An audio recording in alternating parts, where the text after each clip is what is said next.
ওগো নবীজি আমি মুনাফিক হয়ে গেলাম। আল্লাহ নবী বড় মায়া করে বললেন, ইয়া সুবহানাল্লাহ, ও হানজালা, তোমার মতো সাহাবী কেন মুনাফিক হবে? তোমার মতো সাহাবী মুনাফিক হতে পারে না। কোন কারণে নিজেরে মুনাফিক মনে করতেছ? হানজালা বলে, ও নবীজি, যখনই আমি আপনার সামনে বসে ওয়াজ শোনার অবস্থায় থাকি, আমার কাছে মনে হয় ঈমানটা তাজা হয়ে যাচ্ছে। আবার যখন এখান থেকে চলে যাই, আমার মনে হয় ঈমানটা দুর্বল হয়ে গেছে। এই যে আমার মনের দুইটা অবস্থা, এই জন্য আমি মনে করতেছি আমি মুনাফিক হয়ে গেছি। আল্লাহ নবী বলেন, না রে হানজালা,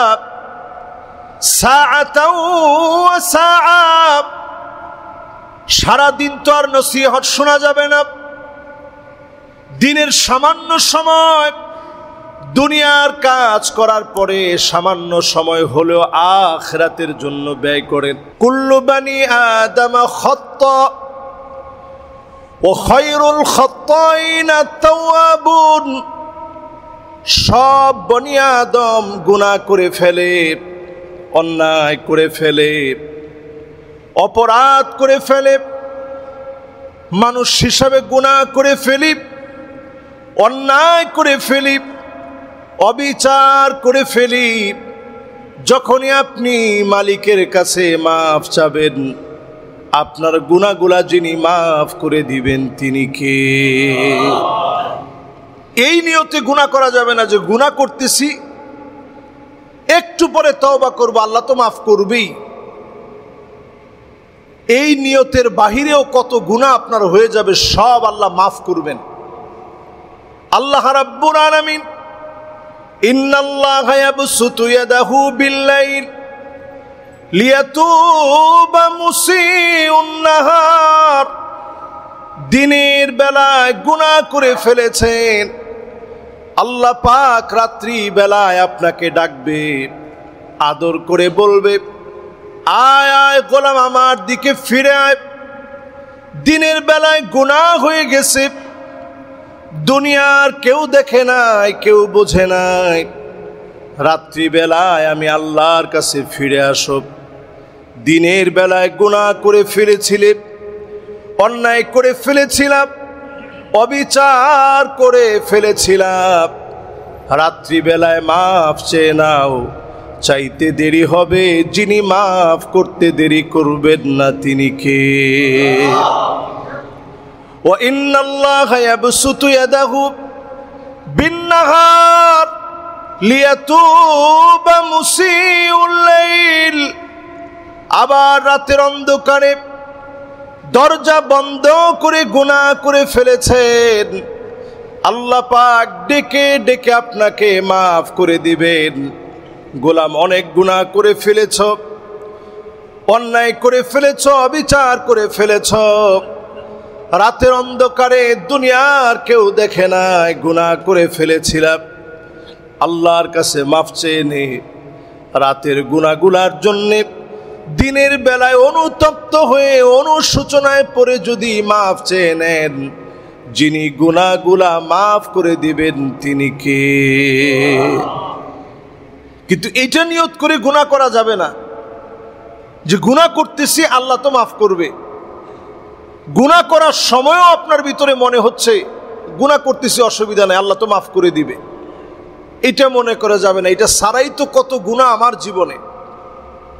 একটু চিন্তা করেন, এই প্রযুক্তির এই সময়ে সারা দুনিয়াকে যখন লিড দিচ্ছে এআই, আর্টিফিশিয়াল ইন্টেলিজেন্স যখন গোটা দুনিয়াকে লিড দিচ্ছে, চ্যাট জিপিটি যখন গোটা পৃথিবীর দুয়ার কেমন যেন উন্মোচিত করে দিয়েছে, সারা দুনিয়াতে কিছুদিনের মধ্যে আপনারা শুনবেন কোটি কোটি মানুষ চাকরিচ্যুত হবে শুধু এআই, এই প্রযুক্তির কারণে। এখন আর কোনো কিছুর জন্য কারো কাছে যাওয়া লাগে না, ঘরে বসেই এআই, এই প্রযুক্তির মধ্য দিয়ে, আর্টিফিশিয়াল ইন্টেলিজেন্সের মধ্য দিয়ে যে কোনো বিষয় মুহূর্তের ভিতরে সমাধানযোগ্য, তো বহু মানুষ চাকরিচ্যুত হয়ে যাবে, বহু মানুষ বিভ্রান্ত হয়ে যাবে, তথ্যের বিভ্রাটে মানুষ হারিয়ে পড়বে, নিজেদেরকে অতি জ্ঞানী মনে করে মানুষ ধ্বংস হয়ে যাবে। কিন্তু এটা ব্যবহার থেকে আমি দূরে থাকতে বলতেছি না, ব্যবহার করেন, কিন্তু ব্যবহার বিধি জেনে শুনে করতে হবে। আমি সেই দিন এর কাছে প্রশ্ন করলাম, পৃথিবীর সবচেয়ে পুরাতন ধর্ম কোনটা? তো প্রথম বলল যে হিন্দু ধর্ম হচ্ছে পৃথিবীর সবচেয়ে সনাতন এবং পুরাতন ধর্ম। তো আমি এবার প্রশ্ন করলাম, তাহলে এই হিন্দু ধর্মের বয়স কত হবে? তো জবাব দিল ৩,৫০০ থেকে ৪,০০০ বৎসর পুরানো হচ্ছে এই হিন্দু ধর্ম। আমি আবার প্রশ্ন করলাম, এই পৃথিবীতে সর্বপ্রথম মূর্তি পূজা চালু হয়েছে কখন? জবাব দিয়েছে নূহ আলাইহিসসালামের জামানায়। আমি প্রশ্ন করলাম কত বছর আগে? বলছে আজকে থেকে ৬৫০ থেকে ৭,০০০ বছর পূর্বে ঘটনা। তো আমি বললাম, এই ৬৫০-৭,০০০ বছর আগে সেই সময় নূহ আলাইহিসসালাম কোন ধর্মের ছিলেন? জবাব দিয়েছে তিনিও ইসলামেরই একজন নবী হিসাবে তিনি ছিলেন। তার মানে সবচেয়ে পুরানো ধর্ম কোনটা? আবার যখন আমি প্রশ্ন করলাম, যদি এটাই হয় তাহলে সবচেয়ে পুরানো ধর্ম কোন ধর্মের নাম? ইসলাম। এখন সেও বলতেছে এই দৃষ্টিকোণ থেকে সবচেয়ে পুরাতন ধর্মের নাম হচ্ছে ইসলাম। এজন্য যখন আপনি তথ্যগুলা নেবেন, এই তথ্য নেওয়ার ক্ষেত্রে সজাগ হতে হবে। প্রিয় ভাইয়েরা আমার, প্রযুক্তি নির্ভর এই সময় গুনাহের প্রতি মানুষ আসক্ত হওয়া খুব সহজ। আজকে থেকে ২০-৩০ বছর আগে গুনাহ করা যতটা সহজ না ছিল, এখন গুনাহ করা তার চেয়ে অনেক অনেক অনেক গুণ সহজ। ইচ্ছে করলেই সব গুনাহ আপনি করতে পারবেন। এজন্য হাসান বসরি রাহিমাহুল্লাহ তিনি বড় চমৎকার করে বলেন, গুনাহ করার আগে এটা আগে চিন্তা করবেন যে আল্লাহ, আমি আপনার খেয়ে আপনার পরে কেমনে গুনাহ করি। ২ নম্বরে হাসান বসরি বলেন, ওয়ায়াতাআল্লামুনাল ইলমা ওয়ালা ইয়ামালুনা বিহি, জ্ঞান শিখবে, জ্ঞানী হবে, জ্ঞান অনুযায়ী আমল করবে না, জ্ঞান অনুযায়ী আমল থাকবে না। এই সময়টাতে মিলায় দেখেন, জ্ঞান আছে অনেকের, হাতে হাতে মোবাইল আছে, চাইলে হাদিস পড়তে পারেন। এই এক একটা হাদিস নেওয়ার জন্য ইমাম বুখারী আলাইহির রাহমা দিনের পর দিন সফর করেছেন, ক্ষুধা পেটে কষ্ট করে দৌড়িয়েছেন। এমন সময় গিয়েছে রক্ত পেশাব হয়ে গেছে। দিনের পর দিন সফর করে হাদিসগুলো সংগ্রহ করলেন। এ হাদিস এখন শিখা বড় সহজ, নিজে পড়ে পড়ে দেখা বড় সহজ। কিন্তু সেই জামানা থেকে এই জামানা পর্যন্ত মিলায় দেখেন, সেই সময়ের মানুষ যা শুনতো তা মানত। সেই সময়ের মানুষের চরিত্র ছিল সামিআনা ওয়া আতানা, শুনলাম আর মেনে নিলাম। এখনকার মানুষের চরিত্র হলো শুনলাম, বুঝলাম, উঠে গেলাম, শুনলাম, বুঝলাম, যাওয়ার সময় আমরা আমল নিয়ে যেতে পারি না। ওয়ায়াতাআল্লামুনাল ইলমা ওয়া লাম ইয়ামালু বিহি, শিখবে অনেক, আমল করবে না। যারা অনেক শিখবে আমল করবে না, গুনাহের সাগরে আপনি ডুবে আছেন। নবীজির একটা হাদিস শুনলেন, সুন্নাহর একটা আমল শুনলেন, এই একটা আমল নিয়ে যদি নিজের জীবনকে সাজাতে পারেন, হতে পারে এই জন্য যিনি আমাকে আপনাকে মাফ করে দিবেন তিনি কে? একটা সূরা শিখলেন, বয়স ধরেন আপনার জীবনের 70-72 বছর বয়স হয়ে গেছে, কিন্তু আজকের এই আলোচনার পরে আপনি নিয়ত করছেন যে সূরা ফাতিহাটা আমাদের এই মসজিদের ইমাম, মুয়াজ্জিন অথবা আমাদের খাদেমরাও আলহামদুলিল্লাহ হাফেজে কোরআন আছে 2 জন। তো কোরআনুল কারীমের একটা সূরা হলেও আমি মশক করব, সহিভাবে শিখব। এটা সূরা ফাতিহাই হোক।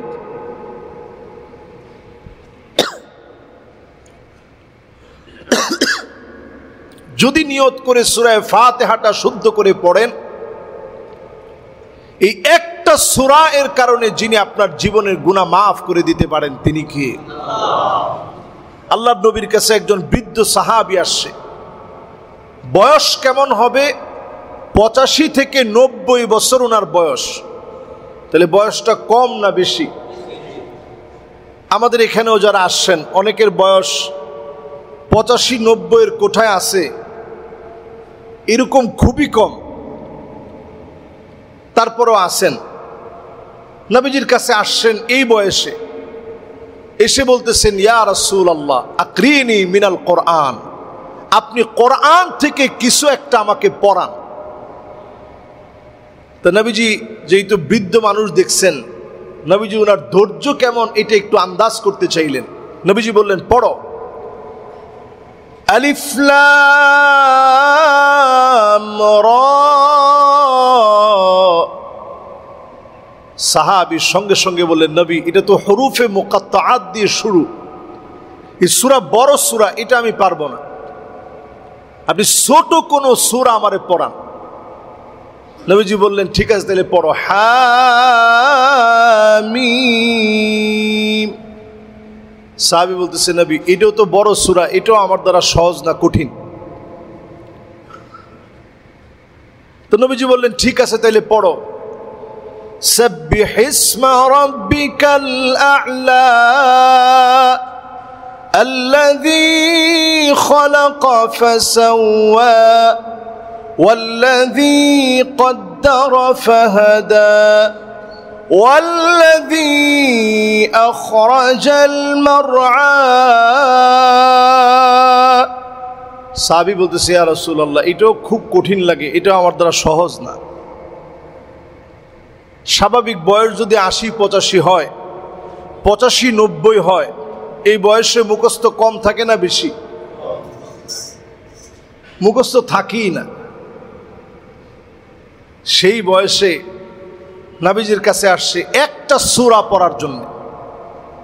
নবীজি বললেন, ঠিক আছে এইটাও যদি তোমার কাছে কঠিন লাগে তাইলে পড়ো, ইযা যুলজিলাতিল আরদু জিলজালাহা ওয়া আখরাজাতিল আরদু আথকালাহা ওয়া ক্বালাল ইনসানু মা লাহা ইয়াওমাইযিন তুহাদ্দিসু আখবারাহা বিআন্না রাব্বাকা আওহা লাহা يومئذ يصدر الناس أشتاتا ليروا أعمالهم فمن يعمل مثقال ذرة خيرا يره ومن يعمل مثقال ذرة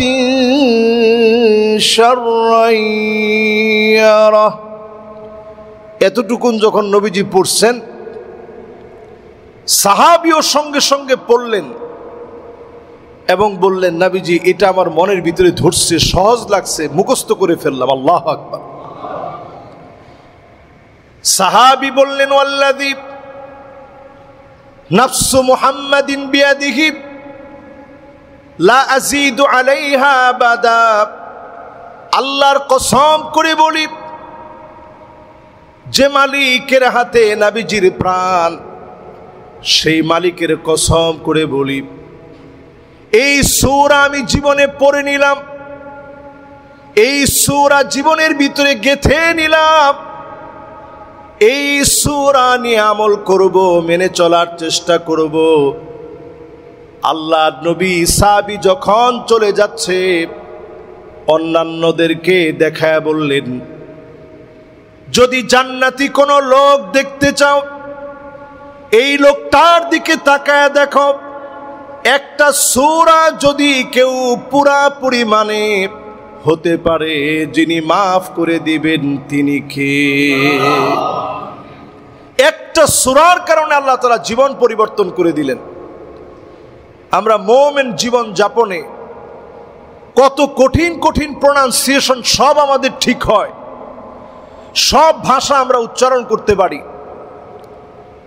বাংলা ভাষায় কত রকম বর্ণমালা আছে সব পারি, কিন্তু বড় কপাল পোড়া আমরা মুসলমান, আমরা কোরআনুল কারীমের সূরা ফাতিহা পর্যন্ত শুদ্ধ করে পড়তে পারি না। বাংলাদেশের মতো এরকম বৃহত্তর মুসলিম দেশ হিসাবে দ্বিতীয় অথবা তৃতীয় বৃহত্তর মুসলিম দেশের জনগণ আমরা, বড় আফসোস আর পরিতাপের বিষয়, অধিকাংশ মানুষ আমরা সূরা ফাতিহাটা পর্যন্ত শুদ্ধ করে পড়তে পারি না। কথাটা সত্য না মিথ্যা? তাহলে শুদ্ধ করার জরুরত আছে না নাই? এই একটা সূরাও যদি আপনি পড়েন পড়ার মতো করে, আর যদি পড়ার সময় একটু মালিকের কল্পনা নিজের ভিতরে আনতে পারেন, যে আল্লাহ আমারে দেখতেছ, আনতা আবুদাল্লাহ কাআন্নাকা তারাহু ফাইন লাম তাকুন তারাহু ফাইন্নাহু ইয়ারাক, এমন ভাবে আপনি ইবাদত করবেন কেমন যেন মালিককে আপনি দেখতেছেন। আল্লাহকে যেহেতু দেখা যায় না, আপনি মনের ভিতরে এই কথা বসায় নেন, আমার মালিক প্রতিনিয়ত আমাকে দেখতেছে। যদি মন থেকে নামাজের ভিতরে দাঁড়ায় যান, আপনার গুনাহগুলা যিনি মাফ করে দিবেন তিনি কে? সূরা ফাতিহা পড়বেন আর চিন্তা করবেন সরাসরি আল্লাহ পাকের সঙ্গে আপনার কথা হচ্ছে, এটা মনে করে সূরা ফাতিহা পড়বেন যে প্রত্যেক আয়াতে আয়াতে মালিক জবাব দিচ্ছে। যখনই সূরা ফাতিহার এক একটা আয়াত পড়তেছেন, স্বয়ং আল্লাহ রাব্বুল আলামিন জবাব দিচ্ছে। যদি এইটা মনে করে পড়তে পারেন, আপনি দেখবেন নামাজের ভিতরে একটা স্বাদ আপনার হৃদয়ে আসছে, খুশু খুদুয়ের সাথে নামাজ পড়তে পারবেন। এই নামাজে যখনই দাঁড়াবেন, আপনার মন শান্ত হবে, আপনার প্রশান্তি বাড়বে, আপনার হৃদয়ের ভিতরে একটা সাকিনা নাজিল হবে। একদিকে নামাজ শেষ হবে, অন্যদিকে দুশ্চিন্তা দূর হয়ে যাবে। বলেন আল্লাহু আকবার। তাইলে আমাদের গুনাহের ভিতরে আমরা ডুবে থাকি 6টা কারণে। 1 নাম্বার কারণ, এটা নিয়ত করে গুনাহ করি যে একটু পরে তওবা করব। 2 নাম্বার কারণ, আমরা জানি ঠিক আমল করি না। 3 নাম্বার কারণ, ওয়ায়ামালুনা ওয়ালা ইখলাসা ফীহ, ঠিকই আমরা অনেকে আমল করি কিন্তু আমলের ভিতরে ইখলাস থাকে না। জোরে বলেন, কি থাকে না? অনেকে দেখবেন প্রথম কাতারে দাঁড়ায় নামাজ পড়তেছে, নামাজের সঙ্গে তার একটা সম্পর্ক আছে কিছু দিনের জন্যে, ওই দিনগুলো শেষ, আবার যেই সেই হয়ে গেছে। অনেকে দেখবেন হাতের ভিতরে তসবিহ একটা সব সময় থাকে, উদ্দেশ্য তো আল্লাহ তাআলা ভালো জানে। আপনি হাতের ভিতরে তাসবিহ রাখলেন, যদি মানুষ আপনার খুব বুজুর্গ মনে করে, এইটা মনে করে যদি তসবিহ রাখেন, তাহলে আপনি ধরেন প্রতিদিন 1,00,000 বারও যদি সুবহানাল্লাহ পড়েন, লাভ হবে? সবাই তো বলেন না, লাভ হবে? অনেকের কাছে মনে হইতেছে হুজুর এরকম পড়লেও কিছু লাভ হবে না। লোক দেখানো কোনো কাজ যদি আপনি করেন, এটার নাম রিয়া, এটা কাইন্ড অফ শিরক। রিয়া হচ্ছে শিরকের একটা প্রকার। যখনই আপনি শিরক করবেন, লোক দেখানো কাজ করবেন, মানুষ দেখলো আপনি অনেক ইবাদত গুজার, অনেক বুজুর্গ, অনেক আল্লাহওয়ালা, ভিতরটা জানেন কি? শুধু আল্লাহ তাআলা জানেন। রিয়া করা যাবে না। হাসান বসরি বড় চমৎকার করে বললেন, লা খিলাস ইল্লা বিল ইখলাস। ইখলাস বিহীন যদি আপনি আমল করেন, কোন আমল আল্লাহর কাছে কবুল হবে না। আপনি অল্প আমল করবেন, আখলিস দীনাক ইয়াকফিকাল আমালুল কলিল। অল্প আমল করবেন, ইখলাসের সাথে যদি অল্প আমল করেন, নাজাতের জন্য যিনি যথেষ্ট বানায় দিবেন তিনি কে? আমল যত অল্পই হোক, লোক দেখানোর জন্য না। আমল যত কমই হোক, লোক দেখানোর জন্য হবে না, আল্লাহর জন্য হবে। হানজালা রাদিয়াল্লাহু তাআলা আনহু নবীর পরিচিত একজন সাহাবীর নাম। নবী করিম সাল্লাল্লাহু আলাইহি ওয়াসাল্লামের পরিচিত এক সাহাবীর নাম হানজালা। লোক দেখানোকে কি পরিমাণ ভয় পাইতেন একটু চিন্তা করেন। চিৎকার করে তিনি বলতেছেন, না ফাকা হানজালা, হানজালা মুনাফিক হয়ে গেছে। আবু বকর রাদিয়াল্লাহু তাআলা আনহু দৌড়ে গেলেন, হানজালার মতো সাহাবী কেমন করে মুনাফিক হয়ে গেল? হানজালা বলতেছে, ও আবু বকর, যখনই নবীজির সামনে থাকি অবস্থা একরকম থাকে, ওয়াজ নসিহত শুনলে অবস্থা একরকম থাকে, নবীজির কাছ থেকে চলে আসলে মনটা ঘুরে যায়, অবস্থা পরিবর্তন হয়ে যায়। এই যে আমার মনের দুইটা অবস্থা, আমার মনে হয় আমি হানজালা মুনাফিক হয়ে গেলাম। আল্লাহর নবীর কাছে আবু বকর সহ হাজির হয়ে গেছে, ডাক দিয়ে বলতেছে, না ফাকা হানজালা, ওগো নবীজি আমি মুনাফিক হয়ে গেলাম। আল্লাহর নবী বড় মায়া করে বললেন, ইয়া সুবহানাল্লাহ, ও হানজালা, তোমার মতো সাহাবী কেন মুনাফিক হবে? তোমার মতো সাহাবী মুনাফিক হতে পারে না। কোন কারণে নিজেরে মুনাফিক মনে করতেছ? হানজালা বলে, ও নবীজি,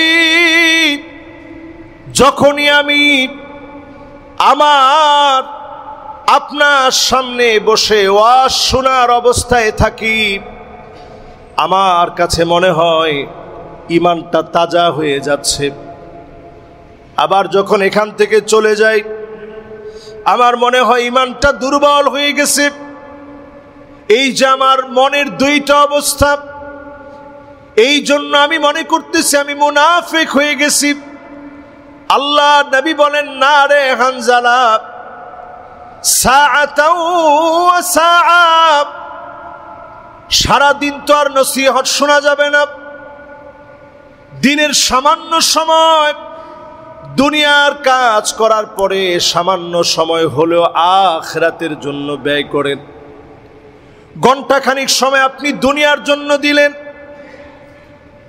কয়েক সেকেন্ডের ভিতরে চিন্তা করে, সেকেন্ড সময় লাগবে না, ন্যানো সেকেন্ডের ভিতরে আপনি পড়ে ফেলেন সুবহানাল্লাহ, লা ইলাহা ইল্লাল্লাহ, আস্তাগফিরুল্লাহ, লা হাওলা ওয়ালা কুওয়াতা ইল্লা বিল্লাহ।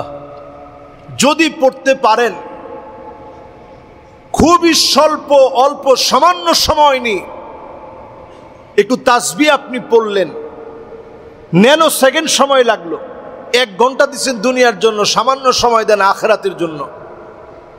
নবীজি বলতেছেন, সারা দিন যদি তুমি শুধু দিনের কাজ নিয়ে থাকতা, লা সাফাহাতকুমুল মালাইকা আলা ফিরাশিকুম ওয়া আলা তুরুকিকুম, বিছানার ভিতরে ফেরেশতা হাজির হয়ে যেত, হাত বাড়ায় দিত, ওগো আল্লাহর গোলাম হাত বাড়ায় দেন, আপনার সঙ্গে একটু মুসাফা করি।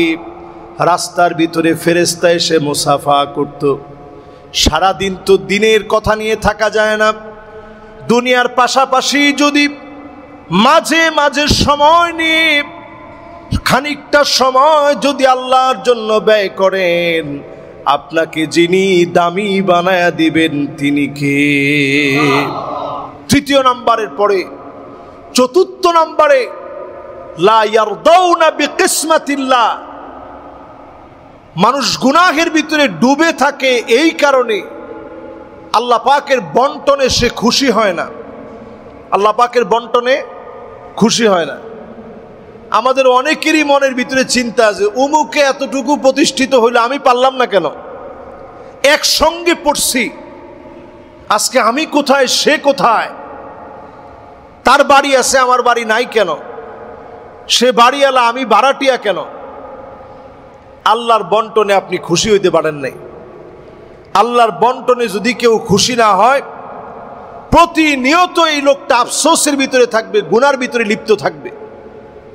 আল্লাহ যতটুকুন আপনারে দিছে আপনি খুশি থাকেন, যিনি বাড়ায়া দিবেন তিনি কে? 4 নম্বরের পরে 5ম নম্বরে ওয়ায়াকুলুনা রিজকাল্লাহ ওয়া লাম ইয়াশকুরু লাহু। আল্লাহর রিজিক খাবে কিন্তু আল্লাহ শুকরগুজারি আদায় করবে না। আমরা অধিকাংশ মানুষ এখনো বিসমিল্লাহ বললেও খাওয়ার পরে একটু যে আলহামদুলিল্লাহ বলতে হয়, এইটা অধিকাংশ লোক আমরা বলি না। খাওয়ার শুরুতে বিসমিল্লাহ বলি, কারো বাড়িতে দাওয়াত খেতে গেলে তখন আলহামদুলিল্লাহ বলি, যেটা তো আল্লাহ মাগনা খাওয়াইছে, ঠিক আছে। আপনি যেই হালতে থাকেন, নিজের ঘরে 2টা ডাল ভাত খাইছেন, একটু খাওয়ার পরে বলেন আলহামদুলিল্লাহ, আল্লাহ কত কিছু খাওয়াইলেন। আর যদি পারেন আরেকটু বাংলাই বলেন, আল্লাহ এই খানা আমি খাওয়ার যোগ্য ছিলাম না, আল্লাহ আপনি আমারে খাওয়াইছেন। আমার কোনো শক্তির কারণে, সামর্থ্যের কারণে, বল আছে বলে, টাকা আছে বলে আমি খেতে পারছি এমন না, আল্লাহ আপনি খাওয়াইছেন। যদি এই কথা বলেন, আল্লাহ ফেরেশতাদেরকে ডেকে বলবে যাও আমি তারে মাফ করে দিলাম। সুবহানাল্লাহ। এটা আমার মতো একজন আলেমের কথা না, রাসূলুল্লাহ সাল্লাল্লাহু আলাইহি সাল্লাম হাদিসের ভিতরে এই দোয়া শিখাই দিয়েছেন। আলহামদুলিল্লাহিল্লাযী, যখনই কোনো খানা খাবেন তখন বলবেন আলহামদুলিল্লাহিল্লাযী আত'আমানি হাযা আত-তা'আম। আল্লাহ এই খানা আপনি আমাকে খাওয়াইছেন। ওয়া রাযাকানিহি, রিজিক হিসেবে আল্লাহ আপনি দিবেন। মিন গায়রি হাওলিন মিন্নি ওয়ালা কুওয়া, আমার কষ্ট, আমার সামর্থ্যের কারণে আমি খেতে পারি নাই, আল্লাহ আপনি আমারে খাইয়েছেন। যদি এই কথা বলতে পারেন, আল্লাহ খুশি হয়ে ফেরেশতাদেরকে বলে যাও আমি বান্দার গুনাহ মাফ করে দিলাম। সুবহানাল্লাহ। এই জন্য যখনই কিছু খাইলেন একটু আলহামদুলিল্লাহ পড়বেন, যে আল্লাহ আপনি খাওয়াইছেন। যা খাইছেন একটু আলহামদুলিল্লাহ পড়বেন। কত মানুষ পৃথিবীতে এখন না খাওয়া অবস্থায় আছে, কত মানুষ পৃথিবীতে বিশেষ করে মুসলমানেরা ক্ষুধার্ত অবস্থায় আছে, খেতে পাইতেছে না। এই সময় আল্লাহ শুকরগুজারি আদায় করবে। 6 নম্বরে ওয়া আনতুম তাদফানু মাউতাকুম, মৃতদেরকে আমরা দাফন কাফন করি ঠিক, সেখান থেকে কোনো শিক্ষা আমরা গ্রহণ করি না দেখে গুনার দিকে আমরা ডুবে থাকি। এই যে আমাদের নিচে কবরস্থান আছে, কবরের ভিতরে এই বংশের কত বড় বড় ব্যক্তি এই বংশের ঘুমায় আছে। এই বংশের কত বড় বড় প্রদীপ বাতি সেখানে ঘুমায় আছে। যাদেরকে দিয়ে এই বংশের পরিচয়, তারা এখানে ঘুমায় আছে। আমি আপনি দুনিয়ার হায়াতে আছি, কবরে চলে যাওয়া লাগবে। এই কথাটা মাঝে মাঝে এখান থেকে যাওয়ার সময় একটু দেখে যাবেন, যা এটা আমার একটা ঠিকানা। যদি একটু এখান থেকে শিক্ষা নিতে পারেন যে এই জায়গায় আমার ঘুমাইতে হবে, তা আপনার দিয়ে অন্যায় হবে কেমনে? আপনি মানুষের কষ্ট দিবেন কেমনে? আলী রাদিয়াল্লাহু তাআলা আনহুর মতো সাহাবী কবরের মাটিগুলো ধরে ধরে কাঁদতেন আর বলতেন মাকানুকা তাহতাত তুরাব, ও আলী রে তোর জায়গা হবে কবরের এই মাটির নিচে, এই মাটির নিচে তোর জায়গা হবে। মাকানুকা তাহতাত তুরাব, এই কবরের নিচে তোর ঠিকানা হবে। এই নসিহাটুকুন যদি মনের ভিতরে বসায় নিতে পারেন, আপনি দেখবেন নিঃসন্দেহে যিনি মনটাকে আল্লাহমুখী বানায়া দিবেন তিনি কে। প্রতিদিন একবার করে বলবেন, মাকানুকা তাহতাত তুরাব, তোমার জায়গা হবে এই মাটির নিচে। মনটার ভিতরে যদি এই নসিহতটা বুঝাই দিতে পারেন, গুনাহের আসক্তি কমে যাবে। হাসান বসরি রহিমাহুল্লাহর 6টা অমূল্য নসিহা আজকে যেগুলো আমরা আলোচনা করলাম, আল্লাহ রাব্বুল আলামিন আমাদের জীবনে গুনাহ ছেড়ে দিয়ে আমলি জীবন যাপনে আল্লাহ রাব্বুল আলামিন কথাগুলোকে কবুল আর মঞ্জুর করুক, পড়ে না আমিন। আলোর পথে 24 ঘন্টা শুধু ইসলাম প্রচার।